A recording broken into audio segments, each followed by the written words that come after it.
तो जब मन जो है ना लीन हो जाता है, तो ये बात तो आपकी ठीक है, ब्रह्माकार नहीं होती, चूंकि आकार ही नहीं। लेकिन जब मन, तो कहते हैं ब्रह्माकार, ब्रह्म में लीन को ब्रह्माकार कह दिया, कि ब्रह्म की निराकार लीन हो गया, नाम दे दिया ब्रह्माकार मूर्ति। वो वहाँ का है शर्मा जी। शर्मा जी, व्यक्ति जो है ब्रह्म के सामने, व्यक्ति जो है ब्रह्माकार व्यक्ति, व्यक्ति की एक छोटी सी व्यक्ति है भाई। वृत्ति किसकी है? बुद्धि की। तो वृत्ति बुद्धि एक सीमित है, ब्रह्म विराट है, उसके सामने वृत्ति कितनी उसकी कितनी कीमत? मुझे तो ऐसा लग रहा है ब्रह्माकार वृत्ति का मतलब कोई वृत्ति रहित, मतलब वृत्ति ना हो कोई, मतलब वृत्ति रहित अवस्था, कोई वृत्ति नहीं है, तो उसकी स्थिति ब्रह्म में है। मतलब ब्रह्माकार मतलब ब्रह्म के आकार, ब्रह्म में निर्गुण निराकार, तो इस वक्त वो कोई आकार नहीं है, तो वृत्ति रहित, जो मन लीन हो जाना चाहिए। तो कहते हैं ब्रह्म चिंतन, ब्रह्म चिंतन मतलब कोई चिंतन ही ना हो। लेकिन ओम शंकर शंकर, हाँ वृत्ति शून्य हो जाती क्या है करो ना, वर्मा जी, वृत्ति शून्य हो जाती है ना। वृत्ति शून्य, जो वृत्ति रहेगी तो चिदाभास उसको प्रकाशित करेगा, चिदाभास प्रकाशित करेगा, तो वृत्ति रहने का मतलब है आपकी संसार प्रकृति के साथ कहीं, जो वृत्ति है तो चित्त है, अंतःकरण जागृत है, तो वृत्ति रहित तो ब्रह्म में आत्मा में स्थिति होती, बात हो जाती है। ओम शंकरम शंकराचार्यम केशवम बादरायणम सूत्रवासकृतो वंदे भगवन्तो पुनः पुनः ईश्वरो गुरुरात्मेति मूर्तिवेद विभागने व्योमव्याप्त देवा दक्षिणामूर्तये नमः। ओम शांति शांति। वसुदेव सुतं देवं कंसचारुणमर्दनं देवकी परमानंदं कृष्णं वन्दे जगद्गुरुं। नमस्ते रामचंद्राय माधवाय नमो नमः। नमस्तुभ्यं नमस्ते परमात्मने अद्वैत ब्रह्म रूपाय ज्ञानगम्याय ते नमः। नमः पूर्णारम्याय माधवाय चिदात्मने। ओम श्री परमात्मने नमः। श्रीमद् भगवद गीता बहुने विदितानि जन्मानि तच्चार्जुन तान्यं वेद सर्वाणि नैतं वेद परं तपः अजो अपि सन्नो व्यात्मा भूतानां ईश्वरं स्वामिकृष्टाय सम्भवात् आत्माया यदा यदा हि धर्मस्य ग्लानिर्भक्तिभावतः अभ्युत्थानं धर्मस्य तदात्मानं सृजाम्यहम्। परित्राणाय साधूनां विनाशाय च दुष्कृतां धर्म संस्थापनार्थाय सम्भवामि युगे युगे। जन्म कर्म चेमे दिव्यम एवं यो वेत्ति तत्त्वतः त्यक्ता देहं पुनर्जन्म नैति मामेति सो अर्जुन। वीतराग भया क्रोधा मनमया मामुपाश्रिता गभो ज्ञान तपसा भूता मद्भा मागता ये यथा मां प्रपदन्ते तांस्ते भजाम्यहम्। मम वर्तानुवर्तन्ते मनुष्या सर्वसा। जय श्री। देखो जो ध्यान योग में जो 21वां श्लोक छठे अध्याय का, इस स्थिति में कोई पहुंच जाए, चीज तो बड़ी खैर आजकल के समय में मुझे तो असंभव सी लगती है। आत्यांतिक सुख, जो आत्मा का आनंद है, सच्चित आनंद या सहज सुख राशि है, उस सुख की प्राप्ति, सुखम आत्यंतिकम, आत्यांतिक सुख, यत्तत् बुद्धि ग्राह्यम मतीन्द्रियम, अतीन्द्रियम और बुद्धिग्राह, तीन शब्द हैं, आत्यांतिक, बुद्धिग्राह और अतीन्द्रियम। वेत्ति यत्र न चैवै ततः। अब ये मुझे जो लगता है, जो बड़े बड़े पहले, अब तो खैर कम है, जैसे रामकृष्ण परमहंस थे, रमन महर्षि थे, करपात्री जी महाराज हैं, ये बड़े बड़े जो राम सुखदास जी, जो बड़े बड़े शरीरों में कष्ट मैंने देखा है। राम सुखदास जी की गले की आवाज निकलनी बिल्कुल समझ में नहीं आती थी, मतलब ऐसी हो गई थी, 100 साल से ज्यादा की उम्र हो गई थी। ये उस सुख में थे जो आत्यांतिक सुख है, जो आत्मा का सुख है। तो इनको फिर जो शरीर में कष्ट होता है, उस कष्ट से ऊपर उठ चुके होते हैं, मतलब शरीर के कष्ट के दुख से, जो वो शरीर प्रकृति का है, तो उस शरीर के कष्ट के में जो कष्ट होता है, उससे ऊपर उठ चुके होते हैं, मतलब उस कष्ट की ना शायद अनुभूति नहीं होती। जैसे कई होता है ना कि उसने कहा मेरा ऑपरेशन कर दो बिना बेहोशी के, तो उनका ऑपरेशन कर दिया पूरा, ना उन्हें कहीं कष्ट हुआ, ना दुख हुआ, ना कहीं दर्द हुआ, उस आत्म स्वरूप में स्थित हो गए। मतलब जो सुख था आत्मा का, उसमें उनकी स्थिति शरीर से तादात्म्य जीरो हो गया। कितनी उच्चतम अवस्था थी। तो आजकल खैर बड़ी मैंने देखा कि असंभव सी लगती है। तो भगवान ये कहते हैं सूक्ष्म आत्यंतिकम। इसी से 22वां श्लोक इसके साथ लिंक है। तो जब वो आत्यांतिक सुख को प्राप्त कर लेता, आत्यांतिक सुख है जिसका अंत ना हो। शंकर भाष्य में कहा जो सुख अत्यंत यानी अंत से रहित हो, अनंत हो, उसको आत्यांतिक कहा। तो आत्मा का, परमात्मा का जो स्वरूप है, जो लक्षण है, वो सच्चित आनंद है। तो आनंद उसका स्वरूप है। ये रामचरितमानस में सहज सुख राशि कहा, चेतन अमल सहज सुख राशि। तो सुख राशि है, मतलब सुखों का भंडार है। तो जब उस सुख के भंडार में वो उसको प्राप्त कर लेता है, तो ये जो सात्विक सुख, रासिक सुख और तामसिक सुख, तो उसमें सात्विक सुख से भी ऊपर उठ जाते हो। सात्विक सुख और रासिक और तामसिक सुख तीनों प्रकृति के साथ, गुणों के साथ संबंध है। सतोगुण के कारण सात्विक सुख है, सतोगुण की प्रधानता से। रासिक सुख है रजोगुण के कारण। तो हालांकि सात्विक सुख में जो 18वें अध्याय में कहा, वहां भी परमात्म विषयक बुद्धि से प्राप्त होने वाला सुख है, लेकिन वहां प्रकृति के साथ, शरीर के साथ थोड़ा तादाद बना रहता है, सतोगुण के साथ। लेकिन ये जो आत्यांतिक सुख है, ये गुणातीत है।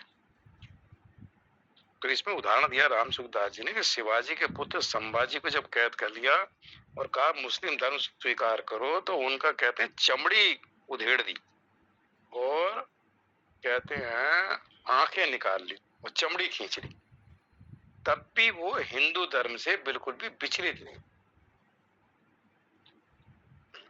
तो मतलब वो कहते हैं वो उस सुख की में प्राप्ति थी जहां शरीर से जो दुख हो रहा था, इतना आंख निकालना, चमड़ी खींचना, कमाल की बात है, उसमें विचलित नहीं हुए वो। नहीं तो और कहता जैसी चमड़ी खींची हुई, अच्छा ठीक है मान देता हूँ। मतलब उस स्थिति में पहुंच जाता व्यक्ति। तो आत्यांतिक सुख को कहा जो सात्विक सुख से भी विलक्षण। और अतीन्द्रियम, अतीन्द्रियम मतलब इंद्रियों का विषयों के साथ जो भोग होता है, विषयों के साथ संयोग होता है, उसके सुख को रासिक सुख कहते हैं। जब इंद्रियों से, विषयों के साथ जब संयोग से जो सुख मिलता है, देखने से, खाने से, सुनने से, गंध से, स्पर्श से, तो इंद्रियों से, विषयों के साथ जो इंद्रियां संयोग करती हैं, उससे सुख की अनुभूति होती है। बहुत बढ़िया खाना खाया, बहुत बढ़िया रूप रंग देखा, बहुत बढ़िया शब्द सुने, बहुत बढ़िया गंध ली, तो वो जो सुख है वो रासिक। तो रासिक सुख से भी विलक्षण है, तो उसको कह दिया अतीन्द्रियम। और बुद्धिग्राम, बुद्धिग्राम में इन्होंने कहा है कि बुद्धि भी उसको ग्रहण नहीं कर सकती। बुद्धि प्रकृति के साथ, उसका प्रकृति से उत्पन्न हुई, तो थोड़ा सा आभास तो होता है, बुद्धि जागृत रहती है आत्यंतिक सुख में। जैसे सात्विक वो जब सब सुसुप्ति में बुद्धि लीन हो जाती है, लेकिन आत्यांतिक सुख में जब योगी स्थित रहता है तो बुद्धि जागृत रहती है।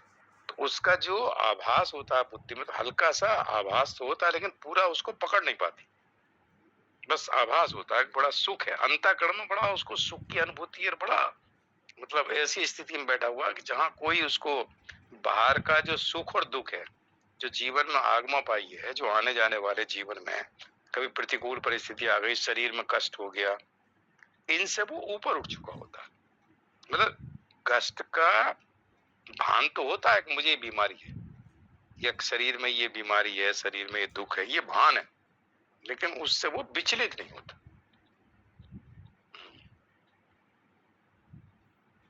तो इसलिए उसको कहा। तो कल 21 में श्लोक जब वो क्या बढ़िया उससे लिंक है, यम लब्ध्वा चापरम लाभम। जब ऐसे सुख को प्राप्त कर लेता है, जब ऐसे लाभ की प्राप्ति हो गई, आत्यांतिक सुख की प्राप्ति हो गई, यम लब्ध्या चापरम लाभम मन्नते नाधिकम तथा। तो जिस लाभ की प्राप्ति होने पर उससे अधिक कोई दूसरा लाभ उसके मानने में नहीं आता। मतलब उसको जब ये सुख मिल गया आत्मा का, और अपनी आत्मा के सुख को प्राप्त कर लिया, तो उससे बड़ा लाभ उसकी दुनिया में कोई नहीं है। मतलब इससे बड़ा सुख और कहीं नहीं है।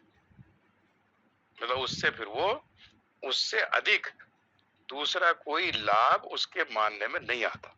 मतलब कितने उसके सामने लालच दे लो, तुम्हें ये फायदा होगा, ऐसा कर लो, है वो कहेगा बस मुझे अब कुछ नहीं चाहिए। इस संसार का कोई विषय भोग, कोई सेवन विषयों का, कितने करोड़ों रुपए दे दो, आश्रम बनवा दो, कुछ कर दो, मुझे जो सुख है इस सुख में अब वो मुझे किसी 10 आश्रम बनाने में या 50,000 उसके शिष्य हो जाए, उनमें मुझे कोई सुख नहीं। वो बात दूसरी, लोग संग्रह के लिए कुछ करता हो। यम लब्ध्या चापरम लाभम मन्नते न अधिकम तथा, उससे अधिक कोई सुख वो नहीं मानता, मानने में उसके कोई उससे अधिक सुख नहीं। जैसे सात्विक सुख, राजसिक सुख, जो तामसिक सुख होते हैं, तो कभी उसे सात्विक सुख वाले वैसे ऐसे कहोगे या तू ये कर ले, इससे तुझे 50,000 रुपए का फायदा हो जाएगा ये काम करने, तो काम कर लेगा वो। इस काम में अगर मुझे 50,000 रुपए मिल रहे हैं तो थोड़ी देर चाहे भले रजोगुण वाला कार्य है तो उस कार्य को वो कर देगा, क्योंकि अभी उसकी स्थिति प्रकृति में है, तो उसको छोड़ देगा, रजोगुण वाला कार्य करके 50,000 रुपए, 50 लाख रुपए कमा लेगा। लेकिन जो आत्यांतिक सुख की जिसको प्राप्ति हो गई है, फिर उससे बड़ा लाभ उसको और कोई नजर नहीं आता।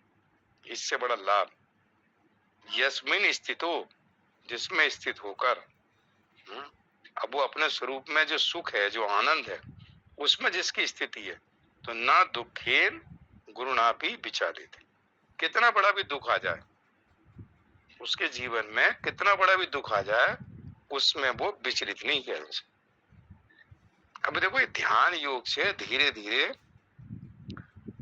मन का संकल्प विकल्प कम हुए, मन थोड़ा देर को लीन हुआ, तो कुछ क्षण के लिए उसे एक बड़ा आनंद, बड़ा शांति की प्राप्ति हुई। मन में कोई वृत्ति, कोई संकल्प नहीं था, तो संकल्प रहित मन, तो वो लीन हो जाता है और बुद्धि जो है सूक्ष्म होने लगती है, निश्चयात्मक बुद्धि रहती है, जो एक ही निश्चय है परमात्मा का। तो बुद्धि भी एक तरह से सूक्ष्म होके लीन सी हो जाती है। तो मन बुद्धि जब लीन हो जाते हैं, अंतःकरण एक तरह से लीन हो गया, कोई वृत्ति रहित अवस्था है। तो जब वृत्ति रही तो चिदाभास भी ले, चूंकि चिदाभास का काम है वृत्ति को प्रकाशित करना, वृत्ति कोई है नहीं तो प्रकाशित कैसे करे।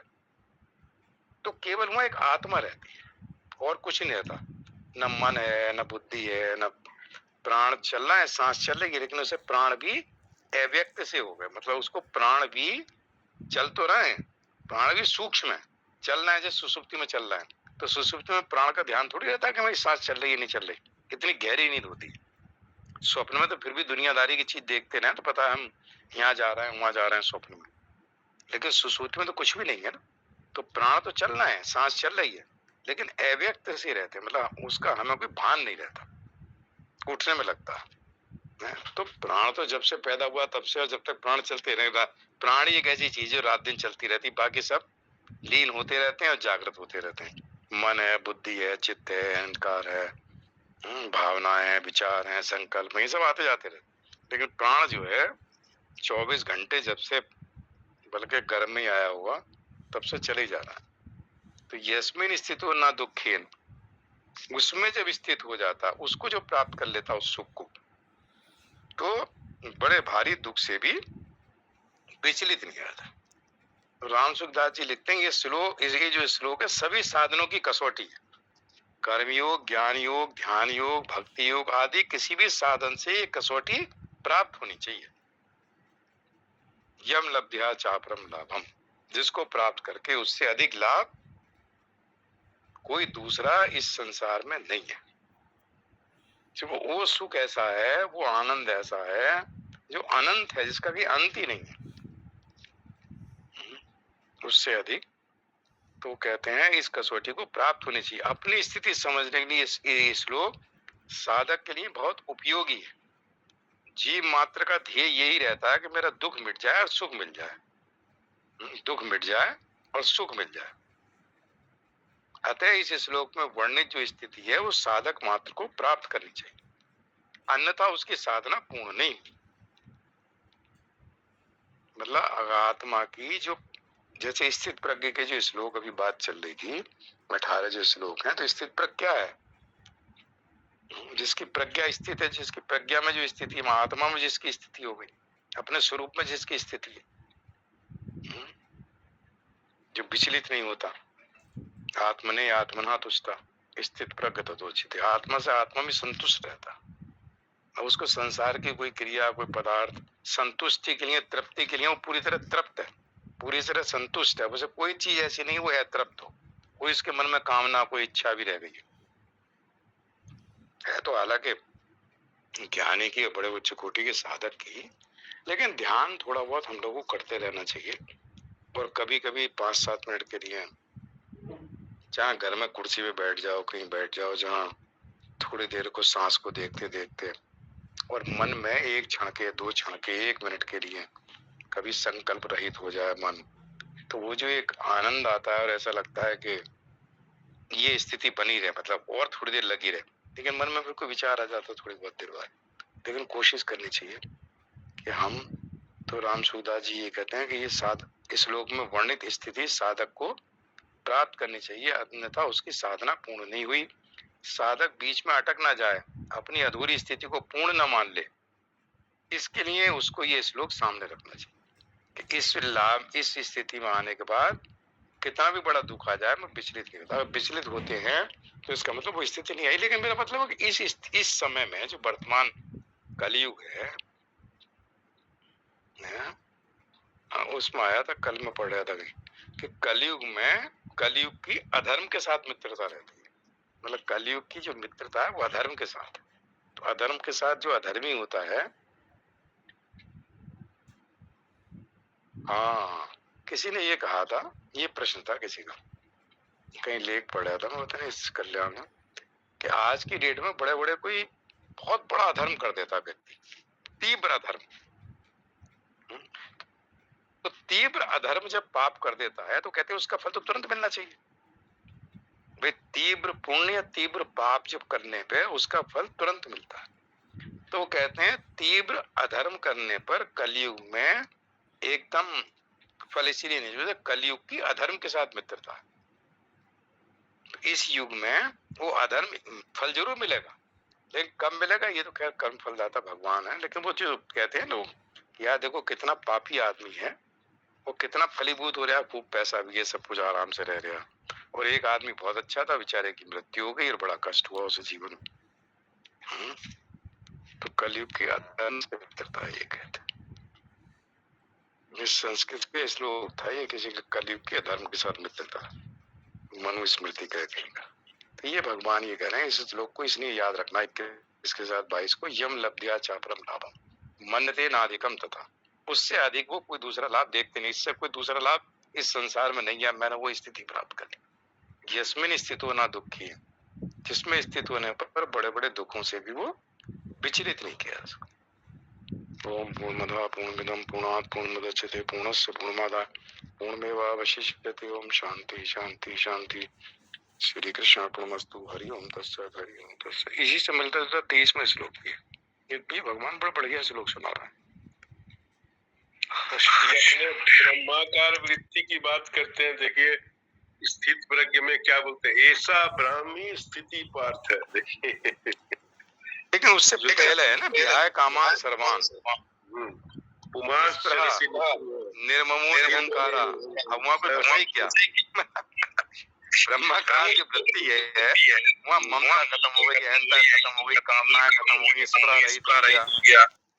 तो कुछ ऐसा ये ब्राह्मी इसको प्राप्त, जो 4 श्लोक प्राप्त हो जाए ऐसी, तब भी मुक्त हो जाएगा। स्थित प्रज्ञ में जो लास्ट के 4 श्लोक हैं,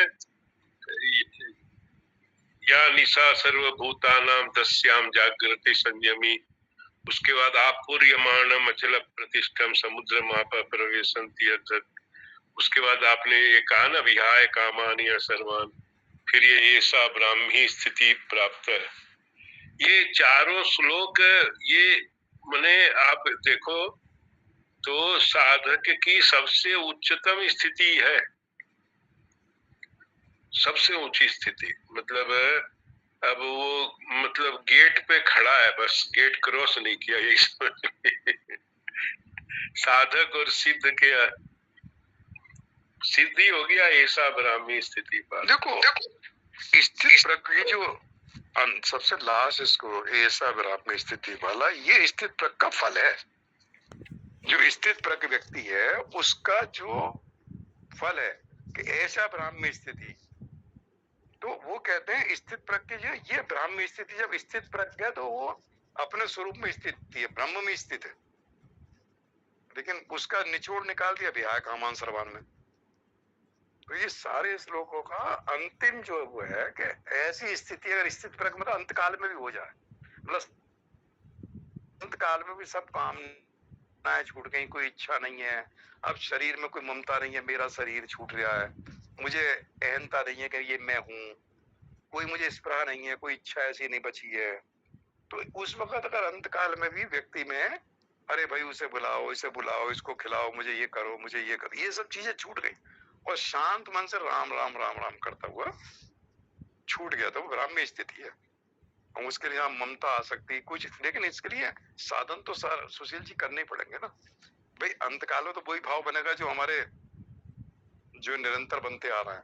तो ये तो होता नहीं अंत काल में ब्राह्मी स्थिति हो जाए और उससे 1 घंटे पहले तक हम संसार में पूरी आसक्ति भी है और मैं नहीं शर्मा जी वो ठीक है, लेकिन मैं जो बोल रहा था ना, देखिए क्या है कि वहां पर तो परम दृष्टा निवर्तते का थोड़ा सा बोला, लेकिन देखिए यहाँ जब शुरू होता ना या निशा सर्वभूतानां तस्याम जागृति संयमी संयमी, बात क्या है, आप साक्षी भाव से किसको देख रहे हो? या तो अपनी कामनाओं को देखते रहोगे या फिर साक्षी भाव से अपने को देखने वाले को देखते रहोगे विचार में। तो बात क्या है कि पश्यति का किधर में, मतलब जो कामनाएं हैं उनकी तरफ से तो वो रात्रि हो गई उसकी, तब तो हो गया वो जो स्थित प्रज्ञा का या निशा सर्वभूतानां, और जिसमें बाकी लोग जग रहे हैं कामनाओं की तरफ देख रहे हैं, तो फिर वो ये जो शुरुआत होती है ना, ये जो स्थित प्रज्ञ के श्लोक से बड़े भाव बड़े। हाँ सरस्वती जी आपका माइक खोला, खोलो बोलो कुछ। देखो अक्रिय भाव हो जाता है, जैसे सांस चल रही है, खून दौड़ रहा है, शरीर की दूसरी क्रिया हो रही हैं, उसमें कर्ता भाव है क्या? इसी प्रकार से सारे संसार के अंदर वो अनायास भाव हो जाता है, अक्रिय भाव हो जाता है। अक्रिय भाव हो गया तो वो उसका बंधन से छूटा हुआ है। जब तक क्रिया भाव है ना, कर्ता भाव है, तभी तक तो बंधन है, और कर्ता भाव हो गया फिर क्या है? सांस चल रही है, हम चला रहे हैं क्या? कभी ऐसा होता है कि मैं चला रहा हूँ सांस को, या खून दौड़ रहा है, या पेट में पाचन हो रहा है, अनायास हो रहा है, अपने आप हो रहा है। तो ऐसा भाव जब आ जाएगा, अनायास भाव, तो बंधन से मुक्त, फिर कोई संसार का फिर कोई भी क्रिया उसको प्रभावित नहीं कर सकती, बंधन में डाल नहीं सकती। हो रहा है बस, तो स्थिति उसकी अनायास भाव में पहुंच जाए, हो रहा है। ब्रह्मा तो बनानी पड़ेगी।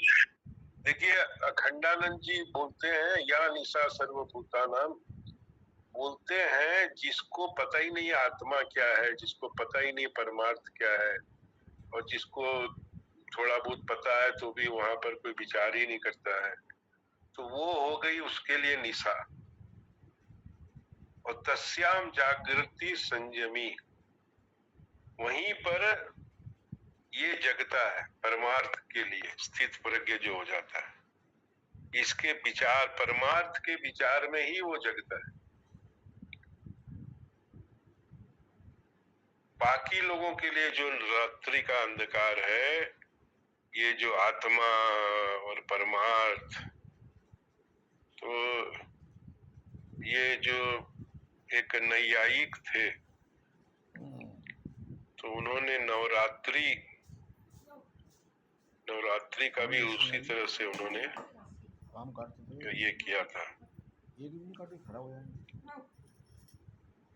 कि इसकी आंखें खुल गई, नई इसकी रात नई हो गई। ये आत्म चिंतन में, देवी के चिंतन में, परमार्थ के चिंतन में नवरात्रि, नवीन रात्रि हो गई। जय श्री कृष्णा। ललिता दीदी कुछ सुनाओगे? इसीलिए कई बार होता है वो जो रात्रि जागरण होता है ना, कि एकादशी में या पता नहीं शिवरात्रि में रात्रि में जागरण करके भजन। तो रात्रि का जागरण का मतलब ही यही है कि जो रात्रि है, जो अविद्या है, जो निद्रा है, उसमें वो उससे जाग जाए, अज्ञान अवस्था से ऊपर उठ जाए। तो रात्रि जागरण, रात्रि वो निशा जो है, कि जो सबके लिए निशा, उसमें वो जागता है। तो रात्रि जागरण उसी से निकला हुआ है। नवरात्रि, नवरात्रि कि 9 दिन मतलब जो रात्रि है, 9 का भी कोई सिग्निफिकेंस होगी। 5 ज्ञानेंद्रियां, 4 अंतःकरण, ऐसा कुछ होगा। इनमें जो जाग गया, ये भी हो सकता है। तो ज्ञानेंद्रिय को कई जगह गीता के श्लोक में 5 कहा है, जिसमें आया ना, मोहि मांसो जीव लोके जीव भूते सनातन मने सस्तानी इंद्रियाणी। मन के साथ 5 इंद्रियां ले ली, तो अंतःकरणों को ले लो तो 9 हो गई। तो इस 9 में जो जाग गया, मतलब इस 9 में नहीं लगा, उससे बाहर निकल गया। 9 जो होता है वो पूर्ण राशि है। 1 2 3 4 5 6 7 8 जब 9 हो जाती है फिर वो वापस शून्य हो जाता है, 10वां जीरो लग जाता है। तो 9 पूर्ण राशि होती है, इसीलिए नवमी के दिन भगवान राम आए। जैसे भगवान राम का जब वनवास दिया ना 14 साल का, तो वो ये कहा कि 14 क्यों दिया? तो कहते हैं 5 ज्ञानेंद्रियां, 5 कर्मेंद्रियां, 10 और 4 अंतःकरण, मन बुद्धि चित्त अहंकार। तो 14 को अगर बस में कर ले कोई आदमी, एकांत में रह गए या वन में रह गए, या किसी तरह से 14 इंद्रियों को बस में कर ले, अंतःकरण पूरा, तब वो अपना अगर गृहस्थ आश्रम में आके और काम काज में लगता है, युवराज बनेगा, राजा बनेगा, या अपने गृहस्थ आश्रम में जो भी संसार में कार्य क्रिया करेगा, तो अगर इसकी 14 चीजें बस में कर ली, तो वनवास का मतलब है कि एक तरह से वो उनके ऊपर साधन के द्वारा उनको विष्णु से हटा के 14 को बस में करे, तब वो उसमें राम की तरह राजा बन सकता है। तो इसलिए 14 का वहां सिग्निफिकेंस ये भी था। और दूसरा ये था कि रावण की आयु 14 साल थी। जिस दिन वनवास हुआ था उसके बाद रावण की जो शेष आयु थी वो ठीक 14 साल बच गई। तो 14वां साल जैसे ही भगवान का पूरा हुआ, ठग से मार दिया उसी दिन, और अगले दिन चल दिए वहां से। तो कहते 12 साल के वनवास देते तो रावण की आयु 2 साल शेष थी। तो 14 का वो भी है कि 14 वर्ष की आयु बची हुई थी उसकी। तो 14 वर्ष का वनवास दिया कि पूरे 14वें साल में आप जाके इसको निपटा दो। तो हर चीज का, भगवान की जितनी लीलाएं है ना, उनका सबका एक मतलब भी है, जो व्यवहारिक पक्ष है। मतलब व्यवहार के लिए भी उन्होंने कहा कि इसको, लीलाओं को व्यवहार में कैसे उतारा जाए। जय श्री कृष्ण। हाँ ललिता जी। सभी का नमस्कार। विश्वांकी बिहारी लाल की जय। मुझे मेरी मस्ती कहाँ लेके आई, जहाँ मेरे अपने सिवा कुछ नहीं। मुझे मेरी मस्ती पता जब लगा मेरी मस्ती का मुझको, सिवा मेरे अपने कहीं कुछ ना। मुझे मेरी मस्ती कहाँ ले से आई, जहाँ मेरे अपने सिवा कुछ नहीं। सभी में फकत मैं हूँ, सिवा मेरे अपने कहीं कुछ नहीं। मुझे मेरी मस्ती कहाँ लेके आई, दुख है न सुख है न शौक है कुछ भी, अजब है ये मस्ती या कुछ नहीं है। मुझे मेरी मस्ती कहाँ लेके आई, जहाँ मेरे अपने सिवा कुछ नहीं है। ये सागर ये लहरें ये फेनी और बुलबुले कल्पित है जल के सिवा कुछ नहीं है। मुझे मेरी मस्ती कहाँ लेके आई, जहाँ मेरे अपने सिवा कुछ नहीं है। हरि में हूँ आनंद आनंद मेरा, मस्ती है मस्ती और कुछ नहीं है। मुझे मेरी मस्ती कहाँ लेके आई, जहाँ मेरे अपने सिवा कुछ नहीं। भ्रम है दंड है जो मुझको हुआ है, हटाया जो उसको पर्दा नहीं। मुझे मेरी मस्ती कहाँ लेके आई, जहाँ मेरे अपने सिवा कुछ नहीं है। पर्दा दुई का हटा कर जो देखा, बस एक मैं हूँ जुदा कुछ नहीं है। मुझे मेरी मस्ती कहाँ लेके आई, जहाँ मेरे अपने सिवा कुछ नहीं। जहाँ मेरे अपने सिवा कुछ नहीं। हरि बोल हरि बोल हरि हरि बोल, हरि बोल हरि बोल, हरि हरि बोल, हरि बोल हरि बोल, हरि हरि बोल, हरि बोल हरि बोल, हरि हरि बोल, हरि हरि बोल। जहाँ मेरे अपने सिवा कुछ नहीं। बोले वृंदावन बिहारी लाल की जय। जय श्री राधे श्याम। जय श्री कृष्णा, जय श्री कृष्णा। सभी को सादर नमन।